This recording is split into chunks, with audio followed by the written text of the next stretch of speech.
All right. Hello, everybody. Hope you're all doing well. And it's good to see you again after 2 weeks.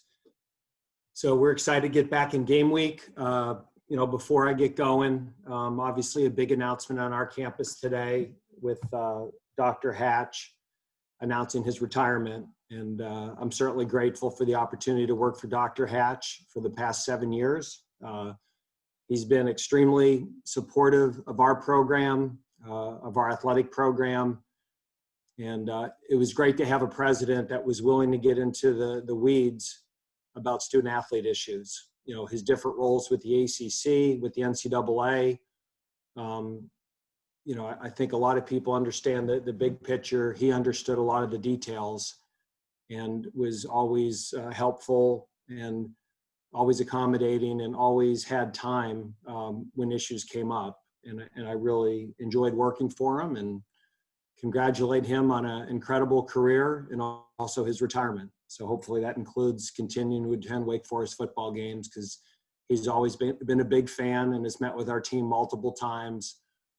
And just an example of his leadership is meeting with our football team this year before they took a vote as presidents whether to play the season or not. I thought that was really a first-class move by Dr. Hatch, that he did want to hear what our student athletes had to say, and our team was grateful for that. Moving on, it's weird. It feels like our third opener. We had an opener with Clemson, and then we had an unexpected bye week, and then it felt like another opener with Campbell, and now it's 2 more weeks, and it feels like almost another opener. We need to play games, and we're going to hopefully have a chance to do that now 3 weeks in a row. But certainly the bye week was very productive for us. We're breaking in 9 new starters on offense. And I think getting that time to continue to get those guys to gel and play together is only going to help us. Certainly some of the younger players were playing in the secondary. Sometimes the difference between an average player and a good player is 5,000 reps. And then the difference between a good player and a great player is another 5,000 reps. And with missing spring football, it's just all the accumulation of reps that these players are getting in practice. I really hope will make us an improved, and I've told the team, an ascending football team as the year goes on. And we're certainly going to have to be that. If you look at our schedule, there's certainly an argument this might be the most challenging schedule ever played in the history of Wake Forest football with 10 conference opponents. Virginia is the returning Coastal Division champion. I certainly have as much respect for Bronco Mendenhall as any head coach in the ACC. He's somebody that I visit with over the phone. We've certainly shared a lot of ideas with each other on how our teams have handled the pandemic, protocols, doing everything we can to keep our team safe. And he's somebody I have a great deal of respect for. I think he's one of those coaches that's truly in it for the right reasons, who deeply cares about his student athletes and has certainly prioritized their health and safety. And he's also a really good football coach. Certainly his record at BYU and the job he's done at Virginia, they have progressively built their program very similar to how we have. Started slow and just got better every single year. So they're extremely creative on offense. They probably manufacture as much offense as anybody in the conference. They have high-end skill at the running back position, the tight end position, and the receiver position. The receiver, Kemp, he's from the same high school as Greg Dortch, and he reminds me a lot of Greg in terms of his ability to get in and out of cuts. They certainly target him a lot. The running back, Talia Papua, or Papa, I'm not sure if I'm saying the name correctly, but he never goes down on the first hit. It's an extremely veteran offensive line with over 150 games played, and it'll be, I think, 115 starts between them. The tight end is a grad transfer who's 6'7", 265. And then they have a new weapon in Lavelle Davis, who's a 6'7" freshman receiver that's made a lot of big plays for them. Defensively, just outstanding. They have a number of players who are as good as anybody in the ACC. Guys that really stick out to me on film are the safety Blunt, who is a really physical player. Certainly Noah Taylor is a very long, athletic Sam linebacker that they do a lot with, very similar to what Clemson did with Isaiah Simmons a year ago. Snowden's a very high-end player. They've got a lot of veterans on defense, and they're combined two deep. They have 34 seniors and juniors. So this might be the oldest, most experienced football team that we've played my entire time here. Every year I look at the depth chart, or every week, and look at the amount of juniors and seniors relative to the freshmen and sophomores on the depth chart. And I have, by my count, they have 34 seniors and juniors on the depth chart. So this is a good, experienced, well-coached football team that, again, is the defending Coastal champion right now. So with that, I'll take any questions. Dave, I was going to ask you about what you said about practice reps. This extra time you've had with the new starters offensively to maybe get them more reps. How much of a difference in practice reps versus game reps in terms of how much improvement you can make? You've got a lot of practice reps, but you need the game reps, I guess. Yeah, you make more improvement in game reps because that gives you the film and the experience to teach off of. But practice reps, especially in the positions that were younger, are really important. And I think more than anything, it's the process of building depth on our offensive line. Not only do we have 9 new starters on offense, but then you have 9 new backups.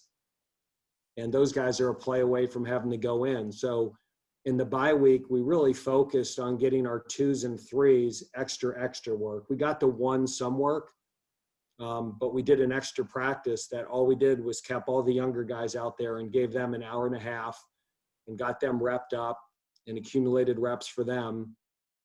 And then, to me, in the secondary is the one position that we just need to continue to, we're more of a veteran group up front, but the secondary is extremely young. And anytime that those guys can get out there and communicate whatever the checks are or the support calls, so it becomes second nature, that's really important. So again, that is a position that we have to have growth at, and I think we will. I feel really good about the talent we have there. I think we've done a really good job recruiting that position, and I think we're close to being back to where we were at one point. But again, those guys need reps, and so in that way, the bye week was very productive. And now we'll find out how productive when we play a game again. Dave, how did that bye week change for you in terms of with the way it is in the middle of this early in the season? Did you focus much on Virginia during that bye week? Did you practice more than usual during a normal bye week? Well, we practiced. We had the vets. We had the whole team practice Tuesday and Thursday, and then we had we took like the 25 players on our team that have been multiple year players and had probably over 1,000 game reps. We gave them Wednesday off and practiced all the younger guys. And so in a lot of positions, the 2 was the 1, and the 3 was the 2. And we ran a normal practice. And we just gave those guys a ton of reps. Now, in some positions, the starters were there. Right now, Kalen Carson is a starter for us, but he doesn't have 1,000 game reps. And 1,000's a very loose number. But generally speaking, if they have played for us more than this year, at running back, Christian Beal and Ken Walker did not practice on that Wednesday. Donovan Green did not practice, but in other positions, Nick Anderson practiced, Kalen Carson practiced, J.J. Roberts practiced. And just giving those guys reps with the mindset that you're the one, you're the starter, because you're a play away from being the starter, I think was really valuable for us. And again, especially in missing spring, I feel there is going to be a benefit to this, and hopefully it shows up on Saturday. So we didn't do last week. We really focused on Wake Forest, and then we started on the weekend starting to introduce Virginia. But when you have a few more days, you can, instead of one day doing all your situations, you can do first and second down on Saturday, and then maybe add red zone on Sunday, and then third down on Tuesday. You get a little bit more time to focus on some of the situational stuff. Dave, when we talked after the Campbell game, you mentioned something about not really knowing this team's identity. Now, here it is. It's the middle of October, and you're going to be playing the fourth game. And I'm curious how much you can find out about the identity in these off weeks and with 2 weeks between games and that kind of delay. Connor, it's challenging. I think I have a better idea of the direction we're heading. But certainly, there's some things in the Campbell game that we did well, but in some cases, is that going to work against an ACC team? Against Campbell, there's a lot of favorable matchups. Now, I love the way we ran the football. I thought our O-line played at a high level. I thought we did some good things coverage-wise in the secondary, which are improvement. But now can we carry that over and do it against an ACC team? And so I have a direction that we're heading, and I think where our identity is going. But I certainly, this is still a work in progress. And I think it's no different here than other places, Connor. It's just, we're used to breaking the team in and players in a little different way. But again, it's just the nature of the pandemic and how the schedule changed, that we're just kind of learning as we go here. But it's baptism by fire for a lot of these guys, but that's okay. We'll end up being better because of it. Hey, Dave, it's Hank in Virginia. Obviously, all the reps you were talking about and maybe allowing some nicks to heal in the, 1 game in 3 weeks situation are advantages. Are there other advantages to playing 1 game in 3 weeks, and what are the disadvantages? I think the disadvantages, our guys are just sick of practice. You can over-prepare for an opponent.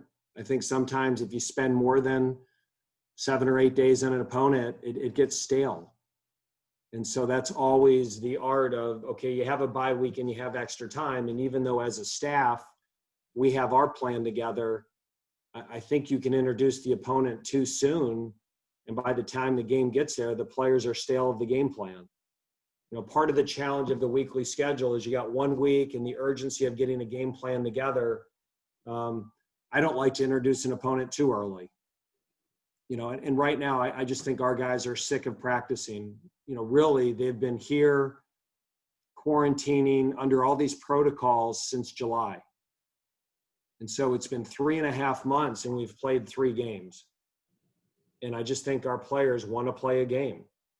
And that's going to happen. And hopefully, if we can continue to do a good job managing COVID, that we'll be able to play 3 games in a row here. Do you think being sick of practice turns into hunger? I hope so. I mean, they're anxious to play. I mean, there's the balance of hunger and anxious to play a game, but also getting out of the rhythm of when you get into a normal season, there's a rhythm to the season. And we have yet to get into a rhythm here. So again, I'm hopeful the next 3 weeks we can get into a rhythm.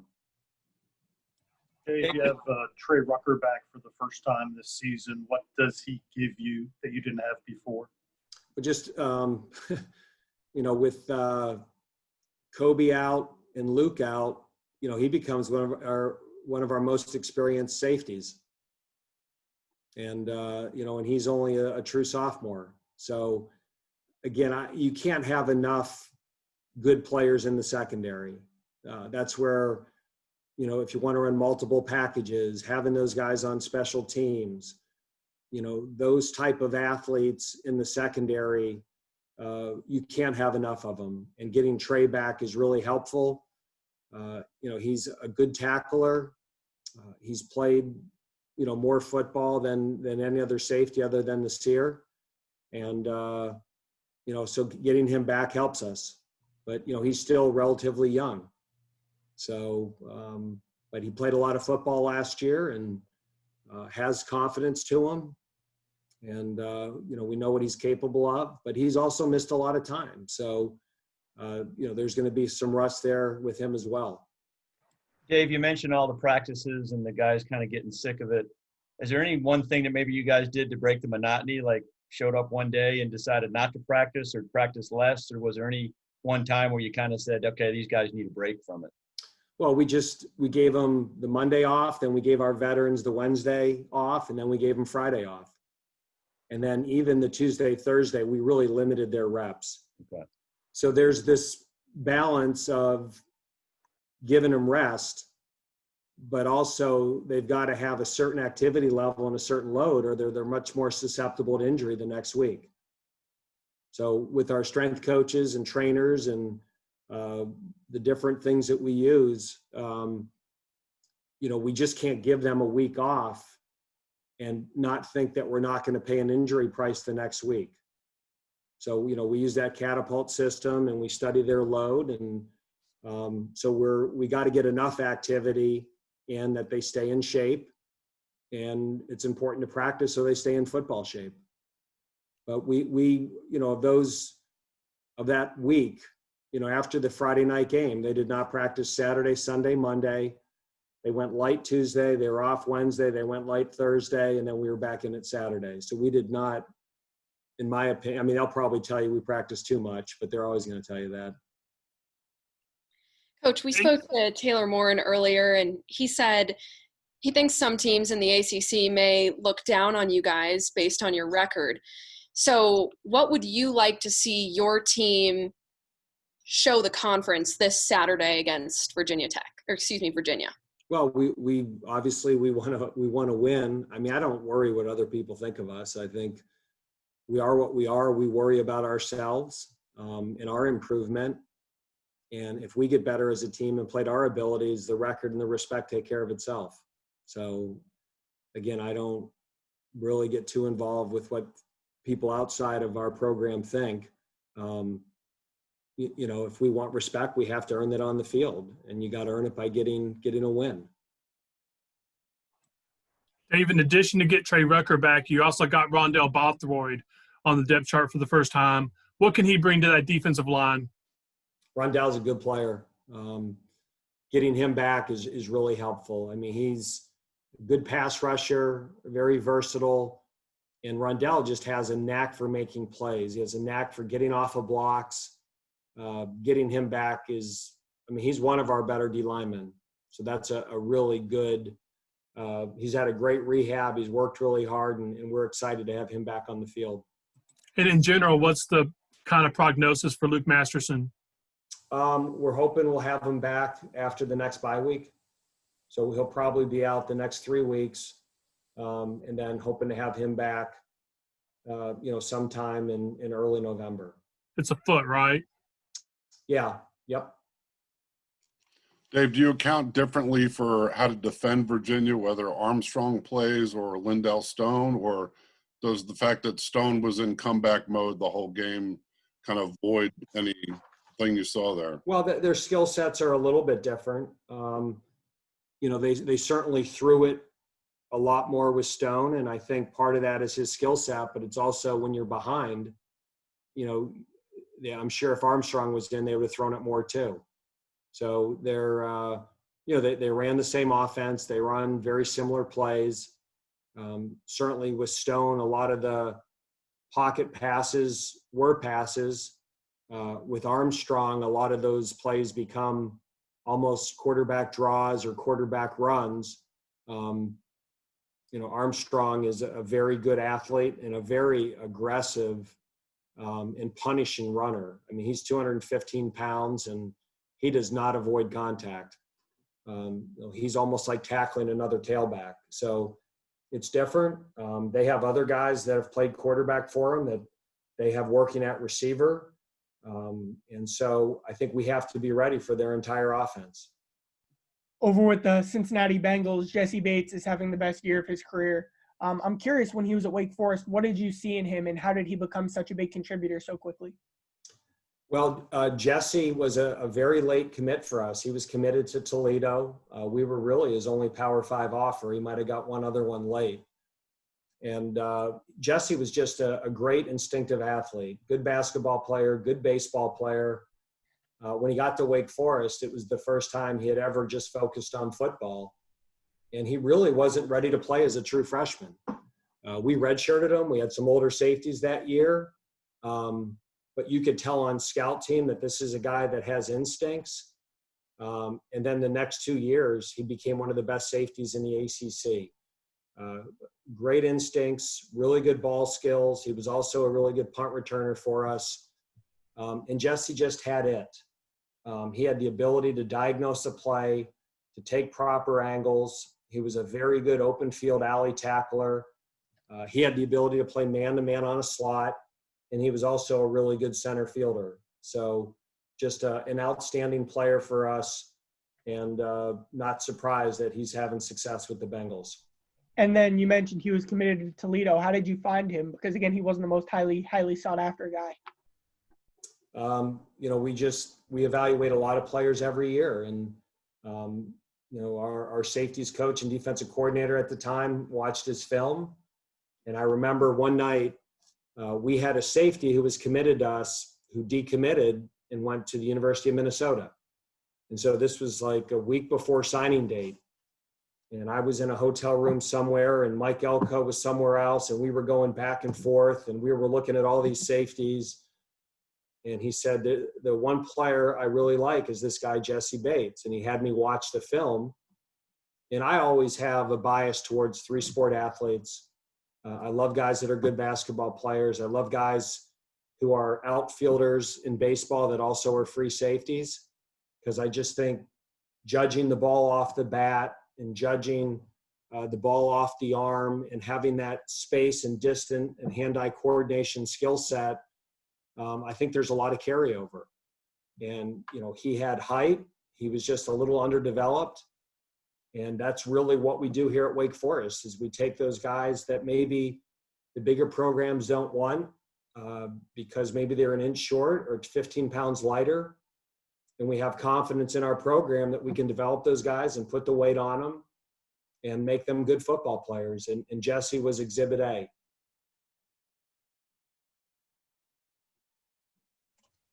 Dave, what discussion last year led to the heavy package with multiple tight ends going on the field? And then what was the process of keeping that as a staple of the offense this year for short yardage situations? Well, last year I think we were the best third down team in the ACC, but we weren't very good at 3rd and 1 and 4th and 1. That we were better 3rd and 3, 3rd and 4, 3rd and 6 than we were 3rd and 4th and 1.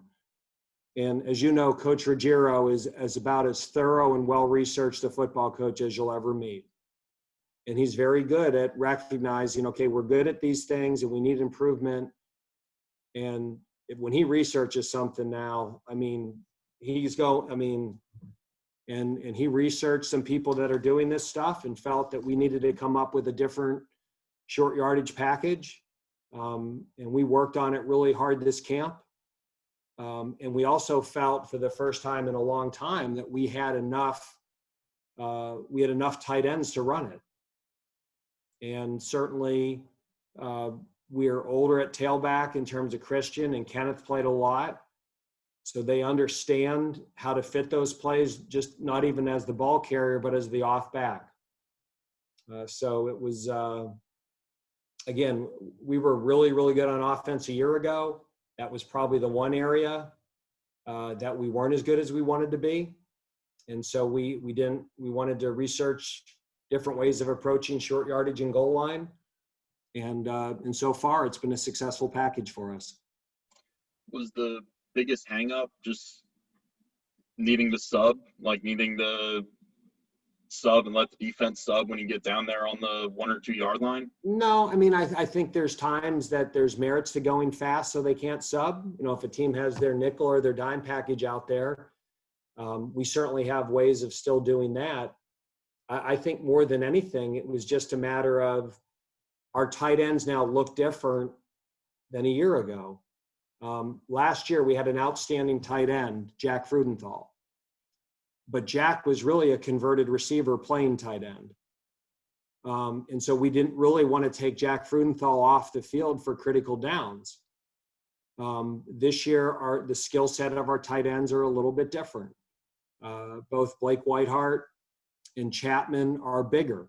I think they're a little more physical at the point of attack. And because of the way that we're made this year, it lent itself to doing some different things, short yardage goal line. So I don't regret what we did a year ago. Jack Frudenthal made some big plays for us in goal line, play actions, made a lot of big third down conversions for us last year. The BC game, the 3rd and 2 or 3, the slant he caught. But I think every year you've got to look at your football team, look at the strengths of your personnel, and you find different ways to use them so you maximize the things they do well and you minimize the things they don't do as well. And I think Warren Ruggiero and our offensive staff do an outstanding job of analyzing that every year.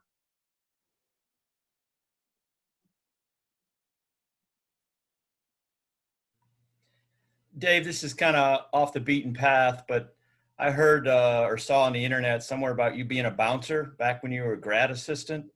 Was it like Roadhouse, or how did that work out when you were scrambling for money? And I was just trying to make ends meet. So it was my first 2 years at the University of Albany, and I think both years I would have qualified for food stamps. So there was a place called the Across the Street Pub, which was right across from campus, and all the GAs would take turns bouncing there. So 6-7 days a week, you'd make $5 an hour, but the whole key to it was that you could order off the menu for half price. So that was also a way of getting a cheap meal and making some money. Then the other thing I did is I used to open the pool at 6 a.m.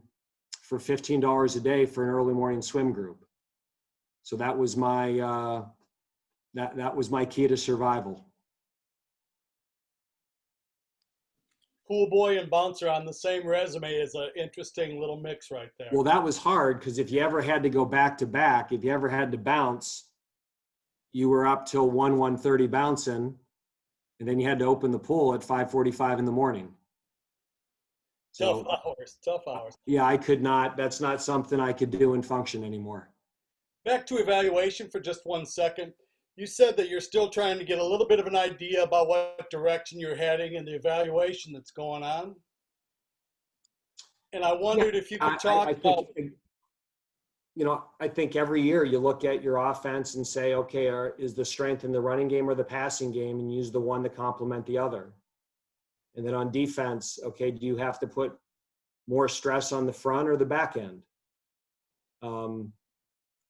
We certainly have the ability to stress either in our offense and defensive packages, but at a certain point, you kind of hang your hat on the one, and then the other one becomes the curveball. You like the baseball reference, Larry? I did a lot, as a matter of fact. Thanks for that. Particularly with the evaluation of your players, what's the difference between seeing them play against a Clemson, where maybe they're fighting for their life a little bit, and playing against Campbell, where they might be dominating against somebody across from them? Well, I'll give you an example. Our outside receivers. Against Clemson, I think we hit one deep ball. And against NC State, we threw the ball to our outside receiver 7 times and didn't get one completion. And then against Campbell, Torian Perry makes a nice over-the-shoulder catch. Donovan Green made a nice over-the-shoulder catch. They're certainly capable of making those plays against better competition. And you hope from the Campbell game that, okay, there's a little bit of confidence that I can make that play. And those catches against Campbell weren't any easier or more difficult than they were in the games that didn't make those plays. I mean, we dropped, an open ball against NC State.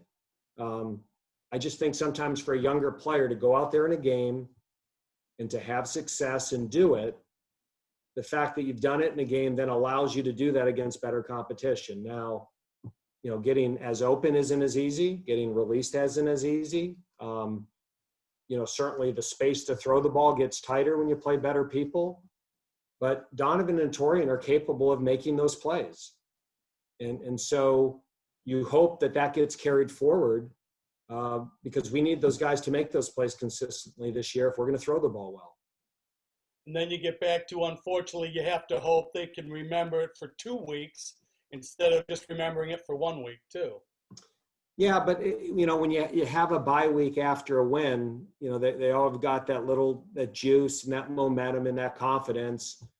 A bye week after a loss is a deep, dark, miserable place. It is. I mean, you're living with that thing for a whole week before you're into the next opponent. So it was good to get a win. It was good to point on some things on film that we did well, regardless of who we played. And now the challenge is to carry those things over back into ACC play. Dave, how have you spent these last 3 Saturdays now that you don't have a game? What does typically a Saturday look like when you aren't playing? And have you gotten to watch other college games? A little bit. I mean, we've practiced every Saturday. Part of dealing with COVID and part of the protocols is, we've given our players Friday off and practice Saturday because we don't want guys to go away and catch COVID. And, I trust our team. I don't trust all 127 of them.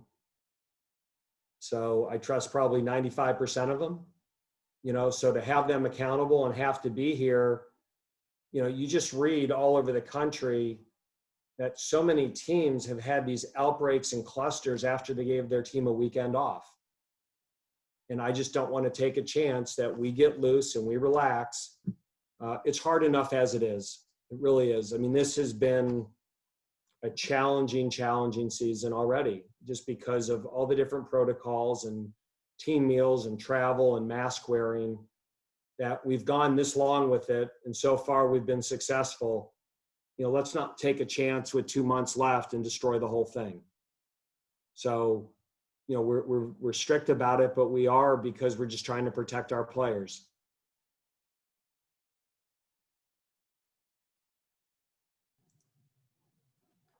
Anything else, guys? All right. Thanks, Coach. Appreciate your time. All right. Thank all of you. Have a great week. Look forward to seeing you next week. Thanks, Dave. Thanks.